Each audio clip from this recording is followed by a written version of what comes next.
D'entrée de jeu, je vais planter le décor, hein. Les conclusions sont très, très inquiétantes pour la suite.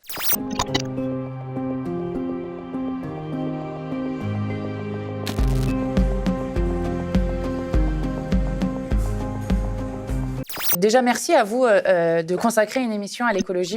Le porc est un animal qui a la capacité de pouvoir héberger plusieurs types de virus de différentes espèces en même temps. Je vais juste vous donner quelques chiffres pour qu'on comprenne bien de quoi on parle. Ce qu'on appelle les zoonoses, donc les maladies transmises des animaux aux hommes, en 50 ans ont été multipliées par 10.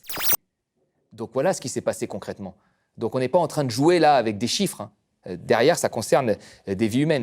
Le pseudo-confinement dehors qui marche pas est appliqué à tout l'Hexagone. Les écoles vont fermer. Pendant les vacances. Mais elles rouvrent. Pas pour tout le monde. Et que les semaines impaires de pleine lune. Vous pouvez très bien transporter le virus de la peste porcine africaine dans un saucisson sec. On estime que la période qu'on vit, le coronavirus, est aussi une zoonose qui pourrait venir d'ailleurs des élevages intensifs de visons. Du coup, les pathogènes qui affectent le porc ont une plus grande probabilité de pouvoir aussi infecter les humains de par la proximité entre la physionomie et puis les récepteurs cellulaires qui se trouvent chez les porcs et chez les humains. Vous avez vu le nombre de morts qu'il y a aujourd'hui dans notre pays, mais plus généralement dans le monde. Ouh là là, attention, ils ne respectent pas les droits humains, sans blague. On est où là? Non mais c'est vrai, on est où là? Il faut aussi vacciner. La semaine, les week-ends, vaccinés. 2 jours, 2 nuits, vaccinés. Quand il n'y a plus de vaccin. Vaccinés. Oui, vaccinés. On pourrait réquisitionner, par exemple, si on levait les brevets sur les vaccins, réquisitionner Sanofi et d'autres pour produire les vaccins dans le nombre suffisant dont on aurait besoin. On attend de voir et on va bien sûr rester vigilant sur cette mise à l'abri pour que toutes ces personnes soient mises à l'abri du Covid et de la réalité de ce qui se passe dans la rue. Aujourd'hui, qui est capable et qui veut ça? Emmanuel Macron, non. Bien au contraire. Ici, c'est l'État qui aide le capitalisme. On ne peut pas se contenter de dire que ce sont ses dirigeants ou leur couleur politique. Le problème est plus profond. Les garçons, il faut les occuper parce que ils ont besoin de s'activer, sinon ils font des bêtises. Et ces gens-là disent « fuck off ». Fuck off. La loi séparatisme arrive sur les bancs du Palais du Luxembourg ce mardi.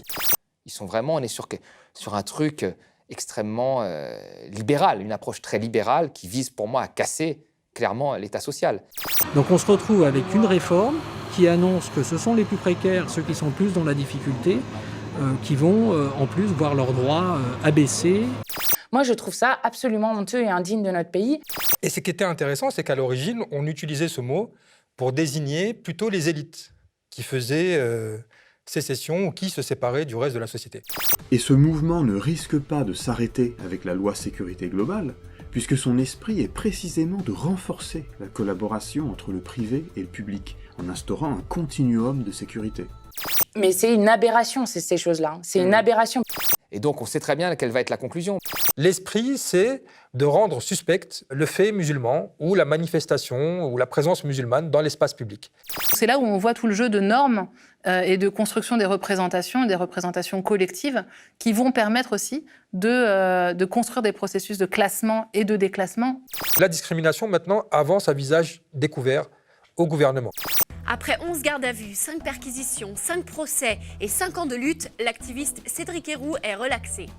C'est des petits moments de la vie qui sont quand même bien chouettes, quoi. Ils ont fait le plus dur.